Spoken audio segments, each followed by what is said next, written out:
그래서 언론사들은 정치에 관심이 많고 특정 후보를 지지하는 성향이 있기 때문에 자기들의 성향을 뒷받침하는 데이터가 만들어지는 걸 선호하겠죠.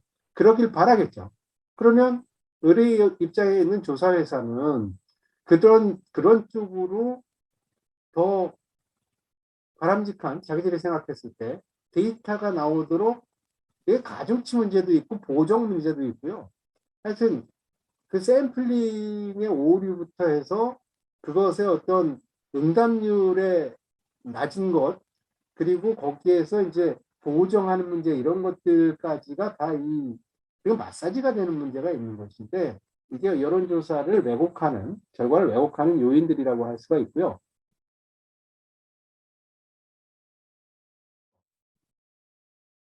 대표적인 거는 2016년 미국, 한국만 틀린다는 얘기를 하는 게 아닙니다. 저는 여론조사가 기본적으로 한계가 있다는 것인데 2016년 대선에서 미국 언론사들이 대부분 19곳 중에서 17곳이 힐러리를 지지했고 그리고 여론조사 회사 11곳 중에서 9곳이 힐러리 우세를 예측했어요. 최소한 평균 7.5%를 힐러리가 앞서는 걸로. 그렇지만 트럼프가 당선이 됩니다. 그래서 그때 언론사들하고 여론조사 회사들이 심각한 타격을 입힙니다. 물론 그때뿐이었지만요. 이게 이제 미국에서도 이제 실패한 건데 미국의 실패 이유는 우리하고는 좀 다른 면이 있다는 걸 아셔야 되는 게 미국은 이때 힐러리가요.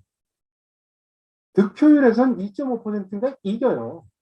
근데 미국은 주별로 선거인단을 뽑는 선거인데 한 표라도 이긴 주에 선거인단을 그냥 한 명이 다 갖는 거잖아요.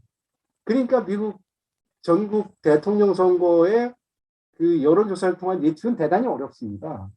왜냐하면 한 표, 두 표 차이로 아주 적은 표 차이로 어느 주, 플로리다라든가 예컨대 텍사스 이런 데가 뒤집히면 전체 판도가 막 바뀌거든요. 그거를 전국조사로 예측하는 건 대단히 어려운 면이 있다. 그래서 변명거리가 좀 있지만 그래도 미국은 한국에 비해서 훨씬 과학적이고 조직적으로 조사를 하긴 합니다. 한국 경우에는 이제 대표적인 여론조사의 엉망진창이었던 사례가 그 총선 때하고 2016년 정세균과 오세훈이 붙었을 때예요. 이때요. 투표 결과는 52.6%를 정세균 후보가 얻어서 12.9% 차이로 이겼는데 여론조사는 최소 30%까지 오세훈이 이기는 걸로 돼 있어가지고 실제 결과하고 평균 20% 이상 차이가 났어요.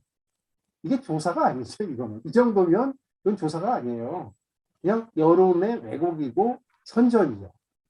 이런 사례가 있었다는 걸 분명히 기억하실 필요가 있고요.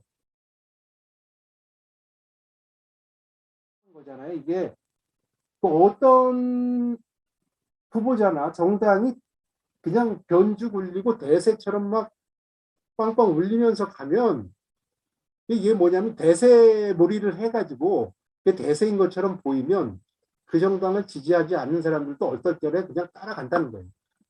미디어에서 어떤 지배적인 여론이 뭐다라는 걸 자꾸 얘기하다 보면 소수 의견을 가진 사람은 이 나선, 이 용수철 같은 그 축소지향의 이 용수철 같은데 중간 이하에 있던 소수 의견들은 밑으로 사라져버리고 이 중간 위에 있던 의견들은 더 위로 증폭돼 가지고 지배적인 여론인 것처럼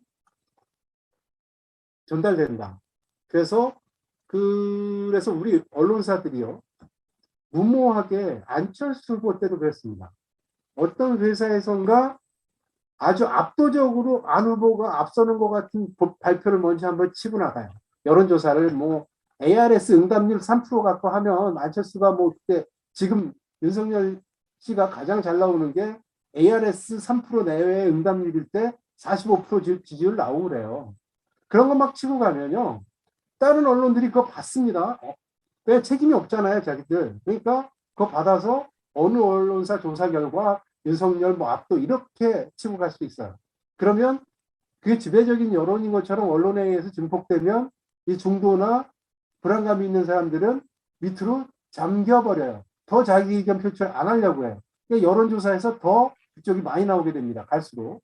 이게 이제 대세를 만들어내는 방식인데 그 사람들의 불안 심리를 자극하는 겁니다. 트럼프하고 클린턴이 붙었을 때 트럼프가 워낙 허접하고 거짓말 많이 하고 부동산 투기꾼이고 워낙 뭐 바람둥이고 뭐 이런 걸 다 알잖아요. 근데 여론조사에서 근데 트럼프가 솔직히 더 마음에 드는 사람들도 있었던 거예요. 그 점잖은 치하하는 귀족 같은 그 분들보다 차라리 솔직해서 좋다.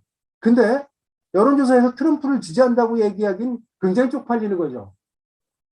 스스로 쪽팔리는 거예요. 그러니까 이런 경우에 트럼프 지지 안 한다라는 식으로 답변한 경우가 많았다는 게 그때 또 미국 학자들의 분석도 있었습니다. 그래서 요거는 실제로 한겨레가 보도한 건데요. 윤석열 씨가 그때 그 조사 아니었으면 내가 여기까지 않았다라고 실제로 말했습니다.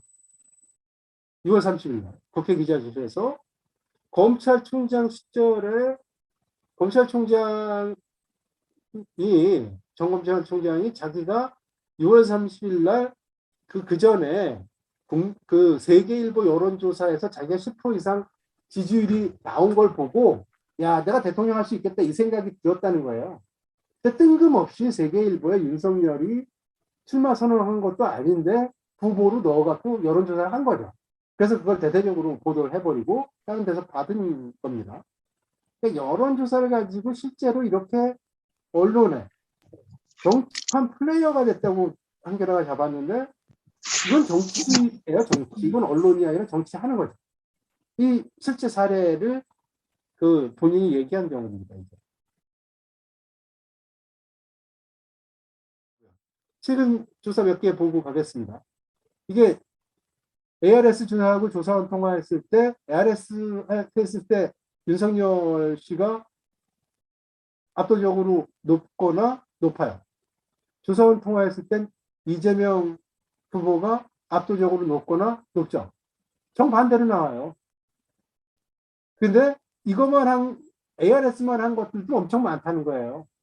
그걸 가지고 언론들이 뭐 조직적으로 보도를 해대면 아니 그냥 일반 시청자나 독자 입장에서 ARS 몇 퍼센트인지 이거 다 따져가면서 여론조사 결과 읽기 쉽지 않습니다. 많이 나오니까. 윤석열이. 그리고 이게 또 포털에 머리에 막 올라오니까 그 제목만 보면 다른 건 모르겠어요. 제목만 보고 윤석열이 압도하네 아니면 뭐 이재명이 압도하네 이렇게 판단할 수 있다는 거죠. 그러니까 둘 다 대단히 왜곡될 수 있다는 겁니다. 요게 이제 전형적인 뉴데일리가 얘네들이 이게 그 응답률이 5.9%에 불과하고 그 자동 응답 조사인데요. 여기서 자동 응답 조사로 응답률도 낮은 걸 가지고 윤석열이 압도적으로 높고 이재명 낮은데 여기서 20대에서도 앞섰다 이런 식으로 치고 나가는 거죠. 그래서 젊은이들도 이게 여론몰이에요. 일종의. 이건 굉장히 신뢰성 없다는 거 앞에서 다 나왔잖아요. 이게 이제 11월 7일자예요. 책일 겁니다. 이걸 보완하려고 그 전에 이제 구글 트렌드라든가 네이버라든가 이런데 페이스북 이런 걸 가지고 그 인터넷 조사 결과를 보완해서 하고 MBC에서 최근에 또 이제 빅데이터를 가지고 이제 그 후보의 지지도 예측 이런 걸 한 걸 보면요. 여기 이제 구글 트렌드를 보면 윤석열 후보가 10월부터 이 컨벤션 효과가 있는 건 확실히 보이지 않습니까? 여기서 이제 이 후보 선출 이후에 갑자기 올라갔다가 뚝 떨어져서 계속 격차가 벌어져 있는 이 상황이 이제 이게 이제 이거 작은 지역신문 굿모닝 충청에서 이제 올린 데이터입니다. 구글 트렌드 분석을 한 건데요. 이게 어제 올라온 구글 데이터에도 이 동일한 결과가 나옵니다. 이 얘기인즉슨 지금 구글 트렌드나 인터넷 버즈량이라든가 이쪽에서 보면 여전히 이재명 후보 쪽이 압도적으로 높은 관심과 그 선호도를 가지고 있다라는 게 이제 이쪽 얘기인 거거든요. 그러니까 하여튼 요건 최근 데이터들인데 더 많은 데이터가 있고 오늘 조사 결과 보면 또 이재명 후보가 오차 범위예요. 근데 그것도 있고 오차 범위 안에서 합친 결과가 나온 것도 있죠. 그러니까 지금 여론조사는 이런데 이후에 또 어떤 방식으로 또 누군가가 어떻게 치고 나가서 이 팽팽한 국면에서 여론몰이를 할지 그건 추이를 지켜봐야 된다고 생각합니다. 네, 시간이 많이 됐습니다. 여기까지 하겠습니다.